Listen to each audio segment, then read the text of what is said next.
Mes frères et sœurs, permettez-moi de me présenter à nouveau, je m'appelle François-Xavier Moreau, missionnaire depuis plus de 23 ans, et durant ce long pèlerinage à travers les terres les plus reculées et les plus hostiles de notre planète, j'ai contemplé des merveilles qui défient l'entendement humain. J'ai vu la main de Dieu se poser avec douceur et puissance là où toute espérance semblait éteinte, j'ai vu la grâce triompher au cœur de ténèbres épaisses. Mais je dois vous avouer que rien, absolument rien dans mes années de service, ne m'avait préparé à ce que j'allais vivre dans les collines brûlantes et arides de Somalie. Ce que je vais vous raconter n'est pas une fable, ni un récit destiné à émouvoir, c'est un témoignage authentique, une rencontre avec le mystère divin, un signe éclatant de l'intercession de notre Mère Céleste, la Vierge Marie. C'était un mardi de mars, dans l'air suffocant de Mogadiscio, où la chaleur pesait comme un manteau de plomb qui écrasait chaque mouvement. J'avais achevé ma prière matinale dans la petite chambre prêtée par les Sœurs de la Charité, lorsque Sœur Thérèse frappa à ma porte avec une urgence inhabituelle dans ses yeux. Je l'ouvris, surpris de voir ses mains trembler. Elle me dit d'une voix grave, « Père François, cette nuit, la Sainte Vierge m'est apparue. Elle m'a dit que vous devez partir immédiatement pour le village de Bara. Là-bas, il se produira un événement extraordinaire, un signe qui ébranlera les fondements spirituels de toute cette région. » J'étais frappé de stupeur et, je l'avoue, empli d'hésitation. Bara était tristement célèbre, un territoire livré à des groupes hostiles au christianisme, un lieu où prononcer le seul nom de Jésus pouvait coûter la vie. Pourtant, en contemplant les yeux de Sœur Thérèse, j'y distinguais cette paix surnaturelle que seul l'Esprit Saint peut déposer dans l'âme. Et je compris que ce n'était pas une coïncidence. D'autant plus que, la nuit précédente, j'avais moi-même rêvé d'une chapelle blanche cernée de flammes, mais ces flammes, au lieu de la détruire, l'enveloppaient d'une lumière dorée qui montait vers le ciel comme un phare inextinguible. C'est ainsi que je pris la décision de partir. Le voyage vers Bara fut l'un des plus périlleux de mon existence. J'avais réussi à convaincre Miguel Hernandez, un jeune chauffeur mexicain employé par une ONG, de m'accompagner. Miguel était un homme de foi ardente, natif de Guadalajara, dont la dévotion envers Notre-Dame de Guadalupe était connue de tous. Tandis qu'il préparait le véhicule, il me dit avec une conviction tranquille, « Padre, si la très sainte Vierge nous appelle, nous devons répondre, même si cela nous met en danger. » Sa femme, Carmen Delgado, originaire de Puebla, se joignit à nous. Elle dirigeait un programme d'aide aux femmes et aux enfants, et sa présence insufflait une sérénité particulière à notre mission. Le véhicule cahotait sur les routes poussiéreuses, bondissant au-dessus de nids de poules béants qui semblaient vouloir nous engloutir. Le soleil était impitoyable, et le silence du désert se mêlait au ronronnement du moteur fatigué. Carmen, pour tromper l'attention, nous raconta une expérience bouleversante. « Hier soir, dit-elle doucement, alors que je priais le rosaire, j'ai senti dans ma chambre une présence maternelle d'une intensité que je n'avais jamais connue. Une voix tendre me murmura, « Ma fille, demain, tu verras ma gloire se manifester d'une manière que tu n'oublieras jamais. Prépare ton cœur à témoigner de ma puissance devant ceux qui ont perdu la foi. » Miguel me jeta un coup d'œil par le rétroviseur et je reconnus dans ses yeux la même conviction brûlante que j'avais vue dans le regard de Sœur Thérèse. Quand nous atteignîmes les abords de Bara, une lourde tension flottait dans l'air. Des hommes armés patrouillaient, leurs regards pleins de suspicion, et les femmes disparaissaient précipitamment dans leur maison à notre passage. Nous nous rendîmes aussitôt à la petite chapelle catholique, bâtie des décennies auparavant par des missionnaires italiens avant leur expulsion. Le bâtiment était modeste, des murs blanchis à la chaux, un petit clocher qui s'élevait courageusement vers le ciel, comme un doigt dressé vers l'éternité. Quelle ne fut pas notre surprise d'y rencontrer le père Giuseppe Ricci, un prêtre italien âgé d'une 60aine d'années, resté clandestinement malgré le danger. Les larmes aux yeux, il nous accueillit et déclara, « Mes frères, Dieu vous envoie à l'heure exacte. Depuis 3 nuits, la Vierge m'apparaît en songe. Elle me montre cette chapelle transformée en un foyer de lumière divine. Mais elle m'a aussi révélé que ce soir des hommes viendront pour la brûler, persuadés qu'en détruisant ce lieu saint, ils éteindront la flamme fragile des chrétiens encore présents. » Sa voix trembla et nous ressentîmes le poids de son inquiétude. À l'intérieur, nous fûmes saisis par une atmosphère singulière. L'air semblait plus dense, saturé d'une présence invisible et puissante. Au-dessus de l'autel, une simple image de la Vierge, peinte sur bois par un artiste local, dominait. Ce n'était pas une œuvre raffinée, mais ses yeux paraissaient vivants, emplis d'une compassion maternelle qui pénétrait l'âme. Le père Giuseppe nous dit que depuis la veille, plusieurs témoins affirmaient avoir vu des larmes couler de ses yeux. Une femme musulmane du voisinage, Fatima Al-Zahra, avait même raconté avoir vu une lumière douce jaillir des fenêtres alors que la chapelle était vide. Carmen, émue, s'approcha de l'image et éclata en sanglots. « Padre, dit-elle, c'est la même présence que j'ai ressentie dans ma vision. » Nous décidâmes de rester et de prier. Le père Giuseppe nous informa que, selon ses sources, un groupe radical prévoyait d'attaquer la chapelle dans la nuit, pour marquer d'un sceau de peur la fin de la foi chrétienne dans la région. La nuit tomba, et les rumeurs grandissaient dehors. Des voix fortes, menaçantes, résonnaient dans les rues. Miguel sortit discrètement et revint. « Blême, Padre, ils sont là. » J'ai compté au moins 15 hommes armés, portant des bidons d'essence. Ils se préparent à frapper. Nous nous agenouillâmes et commençâmes à réciter le rosaire avec une ferveur désespérée. Et c'est alors que l'extraordinaire se produisit. L'image de la Vierge commença à rayonner d'une douce lumière, perceptible, indéniable. Ce n'était pas un reflet, ni une illusion, la clarté jaillissait de l'intérieur du bois lui-même. Les yeux de Marie brillaient d'une lumière céleste grandissante. Le père Giuseppe s'effondra à genoux, murmurant des prières en italien, « Santa Maria, Madre di Dio, protegici ». La lumière s'étendit, emplissant toute la chapelle d'une lueur dorée et apaisante qui battait comme un cœur vivant. Dehors, les assaillants entouraient déjà le bâtiment. Nous apercevions leurs silhouettes armées par les petites fenêtres. Ils lancèrent des cocktails incendiaires contre les murs. Les flammes jaillirent, mais au lieu de se répandre, elles furent repoussées, comme retenues par un bouclier invisible. Stupéfaits, nous vîmes la lumière intérieure croître encore, jaillissant des fenêtres comme un phare divin. Les hommes, effrayés, redoublèrent de violence, arrosant d'essence le sol autour de la chapelle pour y mettre le feu. Alors, mes frères et sœurs, se produisit un signe inimaginable. Le cercle de feu s'éleva, mais au lieu de se propager, il forma des arabesques mystérieuses, comme une couronne de flammes qui encerclait l'édifice sans jamais le toucher. À l'intérieur, l'image de la Vierge resplendissait d'une intensité si vive que nous pouvions à peine soutenir son regard. Ses yeux étincelaient comme des étoiles, ses mains semblaient s'animer, étendues dans un geste de bénédiction et de protection. L'air embauma soudainement un parfum de rose, suave et pur, sans origine terrestre, qui envahit nos poumons et nos cœurs, dissipant toute peur et tout doute. Carmen, transfigurée, ferma les yeux et se mit à prier en espagnol, son visage illuminé par une paix divine. Et nous, prosternés, comprîmes que nous étions les témoins choisis d'un miracle. Marie, la Mère de Dieu, déployait son manteau sur ses enfants pour les protéger au moment du danger le plus absolu, rappelant à tous que la lumière du Christ ne peut être éteinte par aucune violence humaine, que la flamme de la foi survit même dans la fournaise des persécutions. Ce soir-là, mes frères et sœurs, dans une humble chapelle perdue des collines somaliennes, le ciel s'ouvrit, et nous fûmes enveloppés de sa gloire.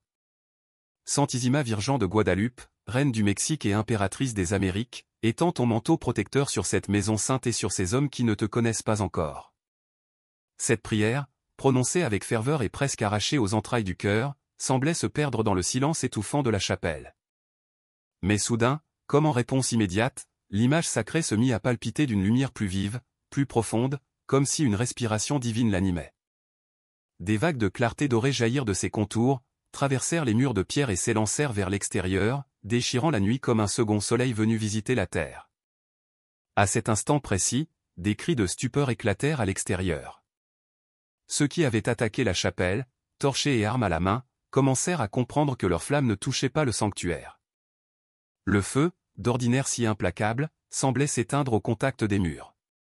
Plus encore, la lumière qui émanait de l'image grandissait, repoussant l'ombre, illuminant la colline entière. Les assaillants reculèrent, leurs visages durcis par la haine se fissurant sous la peur et la confusion. Leurs murmures hésitants s'élevaient comme une litanie brisée, et pourtant, ce qui allait se produire dépassait tout entendement. Car la Vierge n'avait pas encore fini de révéler la puissance du ciel. À genoux dans cette chapelle qui n'était plus désormais qu'un écrin de lumière divine, nous assistâmes à l'impossible. L'image accrochée au mur commença à se détacher doucement, comme libérée des contraintes matérielles. Ses mains, peintes depuis des siècles, se mirent à bouger avec une grâce ineffable. Ses lèvres, figées par l'art humain, s'entr'ouvrirent comme pour prononcer des paroles éternelles. J'en témoigne devant Dieu, je l'ai vu. Père Giuseppe, vieil homme aguerri par des décennies de mission dans ces terres arides et hostiles, pleurait comme un enfant. Ses épaules tremblaient, et ses lèvres ne cessaient de répéter « Madonna mia, tu sais qui nous sommes », des larmes de reconnaissance inondaient son visage tanné par le soleil. L'air changea. Alors que l'extérieur flambait de torchers et d'essence, à l'intérieur nous étions enveloppés d'une fraîcheur céleste, pareille à une brise parfumée de jasmin et de rose. Cette brise, caressant nos visages, portait en elle une paix que rien ne pouvait briser. À côté de moi, Miguel de Guadalajara tenait la main de son épouse Carmen. Leurs yeux étaient fixés sur la sainte image, emplis d'une vénération telle que je n'en avais jamais vue. Padre, me souffla Miguel d'une voix bouleversée. C'est exactement comme lorsque Notre-Dame apparut à Juan Diego. Je sens cette même présence maternelle, la même paix que décrivent les anciens codex, ces mots étaient ceux d'un homme qui reconnaissait l'empreinte de Dieu. Soudain, la présence mariale s'amplifia, emplissant chaque recoin de la chapelle. Ce n'était pas que l'image grandissait physiquement, c'était comme si le ciel lui-même se dilatait pour se loger dans ses murs fragiles. Ses yeux, qui quelques instants plus tôt versaient des larmes de compassion, brillaient maintenant d'un éclat doré contenant l'amour et la sagesse de toute éternité. Ses mains tendues en un geste de bénédiction émettaient des rayons de lumière si purs qu'ils traversaient les pierres et se répandaient dehors, atteignant même ceux qui voulaient détruire ce sanctuaire. Alors, nous entendîmes sa voix. Pas une voix perçue par l'oreille humaine, mais une parole directement adressée à nos âmes. Chacun l'entendit dans sa propre langue maternelle, sans traduction, sans barrière, mes enfants bien-aimés, n'ayez pas peur. Je suis venu protéger cette maison de prière et transformer vos cœurs de pierre en cœurs de chair. Ce soir, vous verrez la puissance de Dieu se manifester d'une manière que cette génération n'oubliera jamais. Ceux qui veulent détruire découvriront que l'amour est plus fort que la haine et que ma miséricorde peut toucher même les cœurs les plus endurcis. Dehors, la fureur redoublait. À leur tête se tenait Ahmed Al-Rachid, un ancien professeur d'université de 45 ans, devenu radical après avoir perdu sa famille dans un bombardement. Le désespoir l'avait transformé en chef de guerre. Il hurlait des ordres, jetait des barils de carburant, ordonnait qu'on prépare des explosifs artisanaux pour effacer toute trace de ce symbole chrétien. Mais plus ces hommes s'acharnaient, plus la lumière divine croissait. Et soudain, un miracle visible de tous se produisit, les flammes qui encerclaient la chapelle changèrent de nature. Leur rouge orangé devint blanc éclatant, puis se transforma en or céleste. Ces flammes ne dévoraient plus, elles purifiaient. Elles montaient vers le ciel comme une colonne de feu pentecôtiste, visible à des kilomètres. L'air lui-même en était sanctifié. Ahmed hurlait, plus de feu. Plus d'explosifs. Mais ces hommes commençaient à trembler. L'inexplicable les désarmait plus sûrement que n'importe quelle arme. Alors surgit Fatima Al-Zahra, une femme musulmane du village voisin. Veuve, mère de 6 enfants, âgée de 52 ans, elle avait toujours respecté les chrétiens malgré la pression ambiante. En voyant la colonne lumineuse depuis sa maison, elle avait senti une force intérieure l'appeler, et elle avait couru. En arrivant, elle tomba à genoux, ses yeux inondés de larmes, « Ya Mariam. Ya Isa » criait-elle, invoquant Marie par son titre islamique de mère de Jésus. Sa présence troubla les assaillants. Voir une musulmane vénérer celle qu'ils voulaient détruire brisait leur certitude. « Fatima, que fais-tu » hurla Ahmed. Mais elle n'entendait plus rien, ses yeux restaient fixés sur la lumière de la chapelle. Dedans, nous sentions le moment culminant approcher. La chapelle n'était plus qu'un morceau de ciel descendu sur terre. Carmen, transportée par l'esprit, entonna un Ave Maria en espagnol. Sa voix, amplifiée par une puissance céleste, franchit les murs et atteignit l'âme de chacun. Et l'inimaginable se produisit. Parmi les assaillants, un jeune homme de 25 ans, Omar ibn Talib, leva son bras armé d'un cocktail Molotov. Mais soudain, il s'immobilisa, frappé par une force invisible. La bouteille tomba et se brisa sans feu. Ses yeux fixaient la lumière. « Je la vois. » murmura-t-il, puis cria, « Je la vois. » Il y a une femme dans la lumière, elle me regarde avec des yeux pleins d'amour. Ahmed se retourna, furieux. Mais lorsqu'il suivit le regard d'Omar, il vit lui aussi. La silhouette de la Vierge apparut, visible de tous, ses bras ouverts dans un geste maternel. Elle ne parlait pas par la bouche, mais son message était gravé dans le cœur, « Mes fils, je vous aime. Laissez-moi guérir vos blessures et transformer votre colère en paix. » Alors, un à un, les hommes déposèrent les armes. Kilamad, 38 ans, brisé par le chômage et l'humiliation, laissa tomber son fusil et s'agenouilla en larmes, « Pardonne-moi, Seigneur, pardonne-moi pour toute la haine que j'ai portée. Saïd Al-Marmoud, 19 ans, radicalisé par la mort de son père, regardait avec des yeux émerveillés, « Elle est si belle, si pleine de paix, comment ai-je pu vouloir détruire cela ?» Lentement, il ôta la ceinture explosive de sa taille et la posa au sol, comme une offrande. Ahmed Al-Rachid, le chef, résistait encore. Son esprit d'intellectuel rejetait ce qu'il voyait. Hallucination, illusion collective, répétait-il. Mais lorsque le regard de Marie se posa sur lui, tout céda. Dans ce regard, il vit sa femme et ses enfants perdus, non plus écrasés sous les bombes, mais baignés de lumière, souriant. Il murmura leur nom, Alia, Youssef, Mariam, et ses larmes, après des années de colère, devinrent des larmes de guérison. Fatima, toujours agenouillée, priait en arabe, Bismillahirrahmanirrahim en Marie, mère de Jésus, bénie es-tu entre toutes les femmes, et béni le fruit de ton sein. Ces paroles mêlaient la tradition islamique et la foi chrétienne, comme un pont sacré entre deux rives longtemps séparées. Et dans cette prière commune, dans ce chant d'âmes unies, le miracle se consomma pleinement. La chapelle devint ce soir-là le cœur battant d'une réconciliation que nul n'aurait cru possible. Les flammes s'éteignirent, remplacées par une colonne de lumière qui resta suspendue un long moment dans le ciel, comme un signe adressé aux générations futures. Les hommes qui avaient voulu détruire sortirent transformés, les visages baignés de larmes, les armes abandonnées. Et nous, prosternés à l'intérieur, sûrs d'avoir vu la main de Dieu, comprîmes que cette nuit resterait gravée pour toujours dans l'histoire de cette terre assoiffée de paix. Il sembla, en cet instant, que le ciel lui-même créait un pont invisible entre deux fois, comme si l'amour maternel de Marie transcendait toutes les frontières humaines et abolissait toutes les barrières religieuses. Dans le sanctuaire de cette humble chapelle, nous étions témoins d'un phénomène qui dépassait tout entendement. L'image de la Vierge Marie ne se multipliait pas dans un sens physique, mais sa présence se manifestait simultanément et de manière personnelle auprès de chaque personne, à l'intérieur comme à l'extérieur. Chacun avait la certitude intime qu'elle venait pour lui seul, avec un message unique d'amour, de consolation et de guérison. Ainsi, pour le père Giuseppe, elle apparut telle qu'il l'avait connue dans son enfance italienne, sous les traits doux et lumineux de la Madonna d'Oreto. Pour Miguel et Carmen, la vision prit le visage familier de Notre-Dame de Guadeloupe, cette protectrice de leur terre natale mexicaine.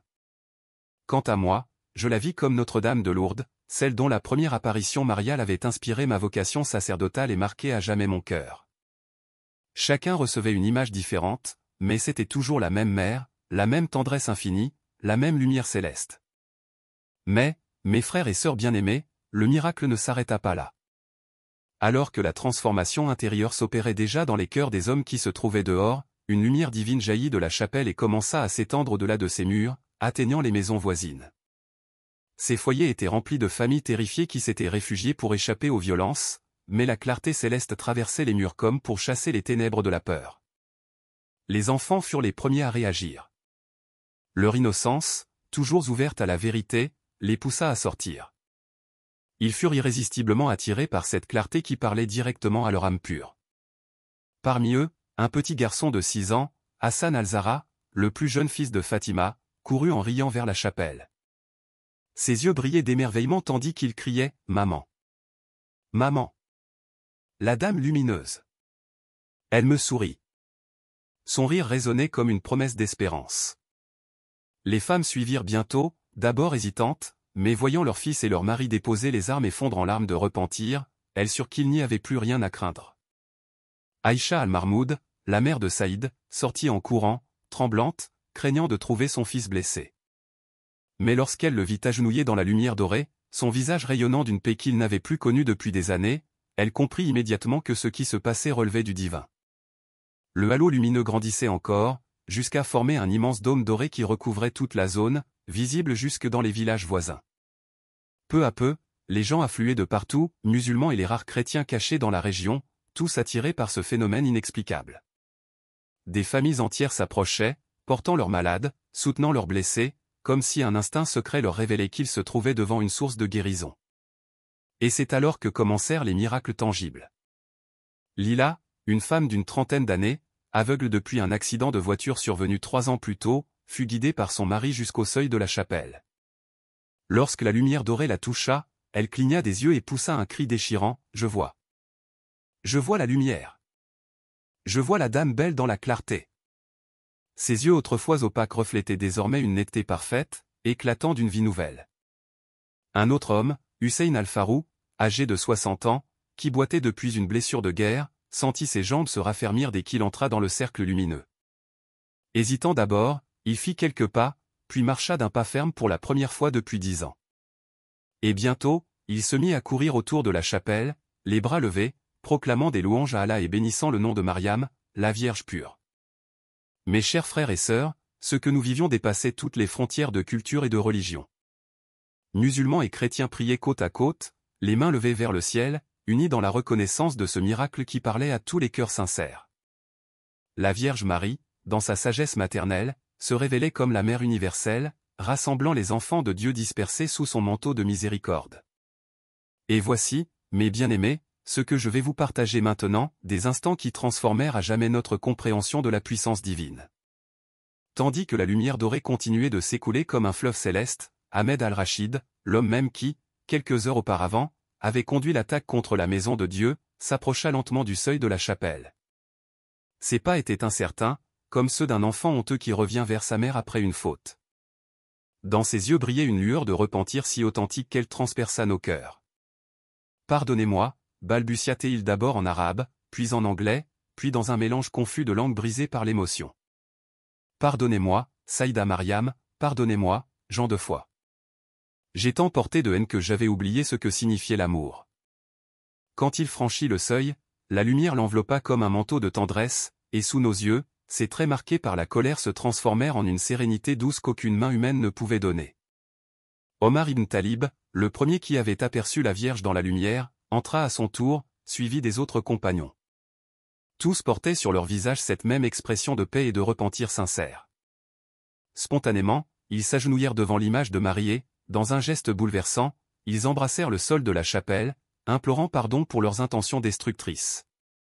Le père Giuseppe, avec la sagesse d'un pasteur chevronné, comprit que nous vivions un moment de grâce exceptionnel qui ne devait pas être gaspillé. Il s'approcha d'Ahmed, posa sa main sur son épaule et dit doucement en arabe, avec son accent italien charmant, « Mon frère, Dieu ne nous envoie pas des miracles pour nous humilier, mais pour nous guérir.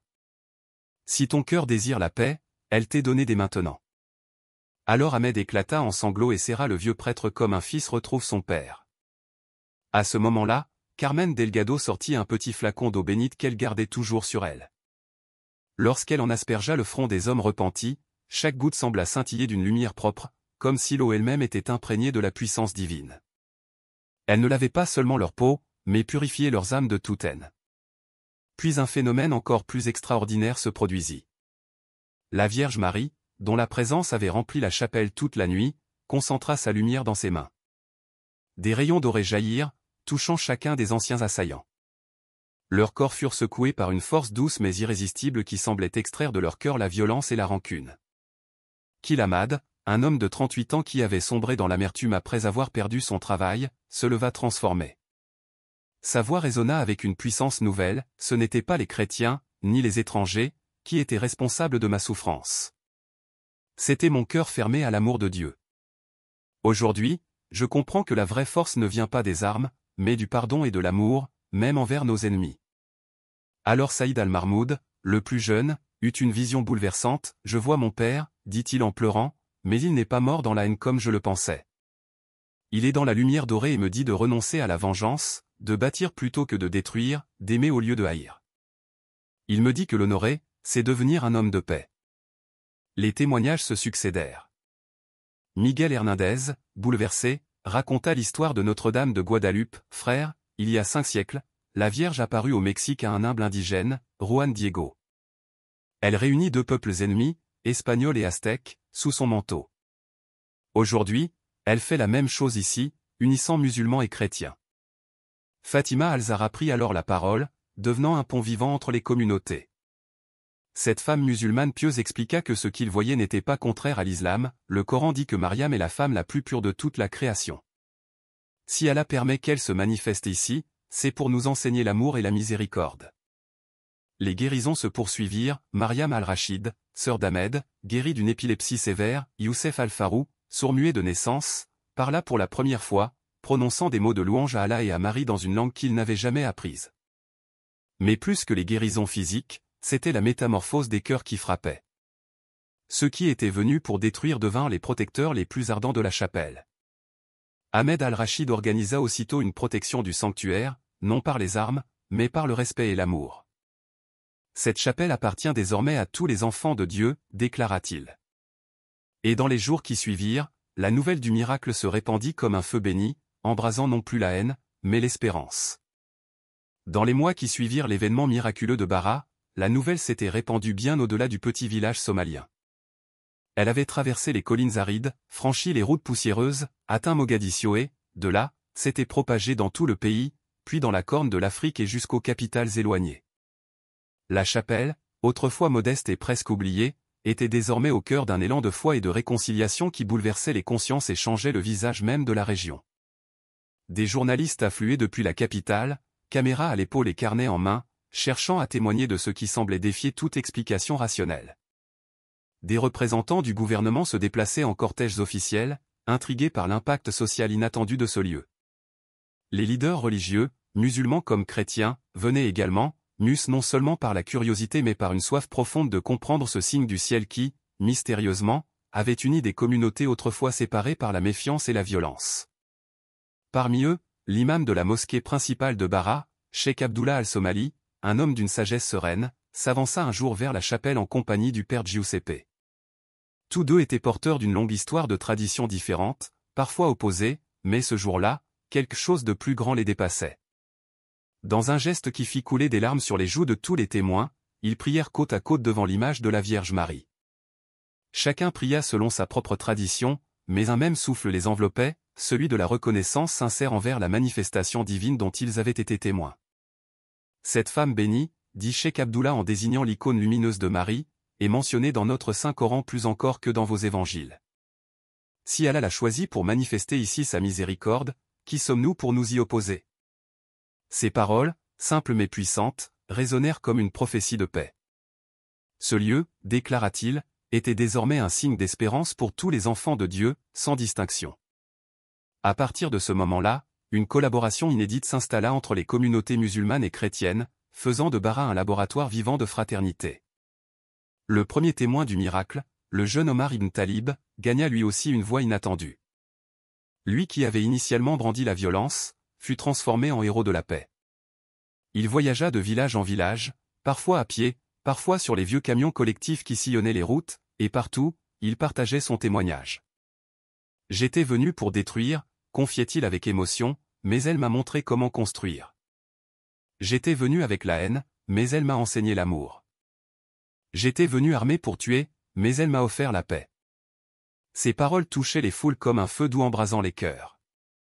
Les hommes se taisaient, les femmes pleuraient, les enfants le regardaient avec des yeux émerveillés, un homme transformé devenait preuve vivante qu'aucun cœur n'était perdu. La chapelle, quant à elle, se métamorphosait jour après jour. Les murs fissurés et noircis par les flammes furent réparés par des mains musulmanes et chrétiennes travaillant ensemble, pierre après pierre. Autour du bâtiment, un jardin fut planté, d'abord modeste, puis rapidement luxuriant, étonnant dans ce climat aride. Des roses blanches et rouges s'épanouissaient comme par miracle, défiant la sécheresse. Une fontaine fut érigée au centre de la cour, et l'eau qui en jaillissait fut bientôt reconnue par beaucoup comme ayant des vertus de guérison.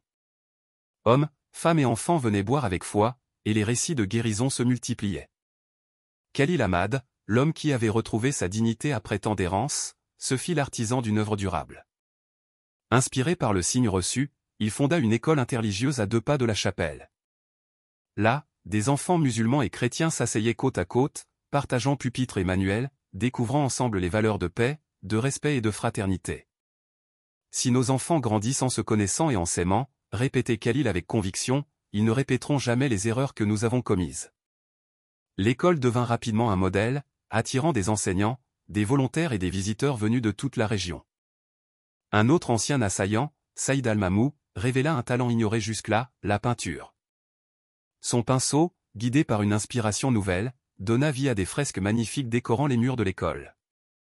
Ces tableaux représentaient des enfants de toute religion jouant ensemble sous un ciel doré, des femmes partageant le pain au-delà des cultures, des hommes bâtissant des maisons plutôt que de les détruire. Ces œuvres, simples mais vibrantes, furent saluées comme des icônes de réconciliation.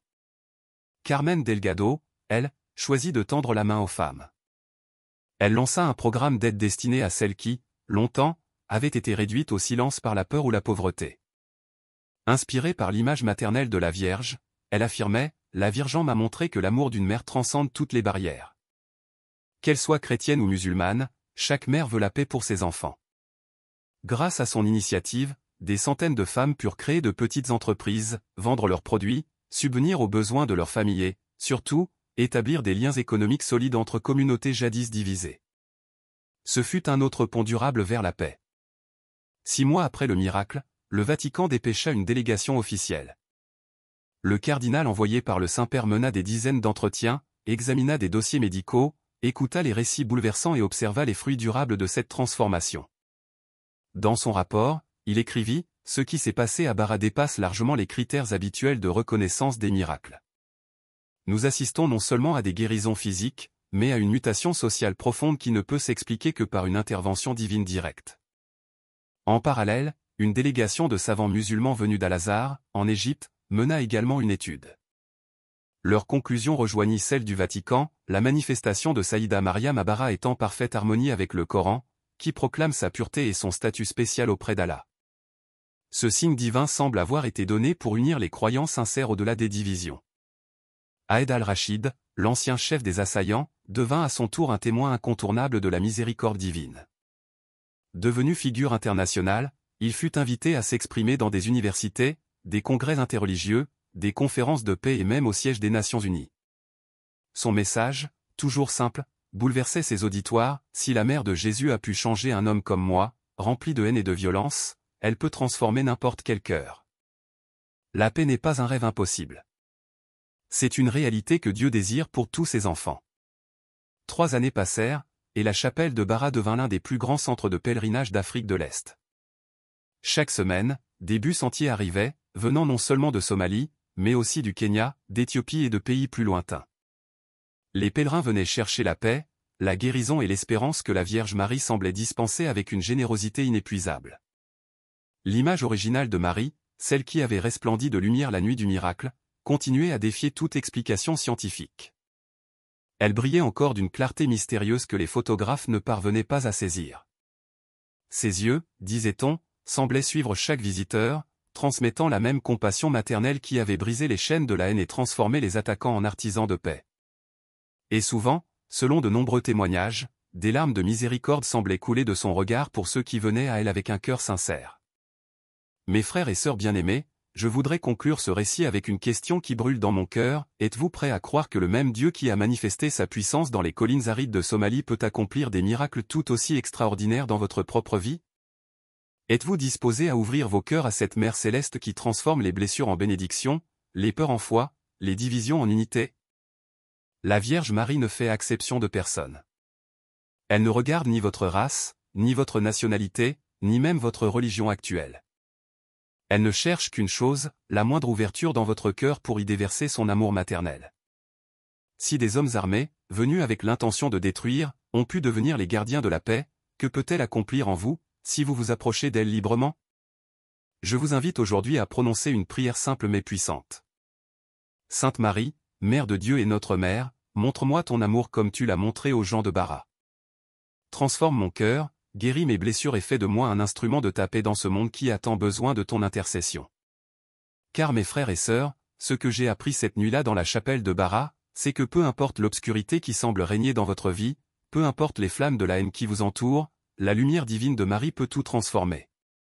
Elle peut changer vos ennemis en frères, vos problèmes en occasion de grâce, vos nuits les plus sombres en aurores éclatantes. Gravez dans vos cœurs cette vérité que la Vierge de Bara nous a laissée, il n'existe aucune situation si désespérée, aucun cœur si endurci, aucune division si profonde que l'amour maternel de Marie ne puisse guérir et transformer. Elle attend seulement que vous l'appliez avec foi, et elle viendra, portant avec elle toute la puissance du ciel pour faire de votre vie un témoignage vivant de la miséricorde divine. Que Dieu vous bénisse, que Marie vous protège et que l'Esprit Saint vous comble de cette paix qui a transformé les collines de Bara en un avant-goût du paradis sur terre. Amen.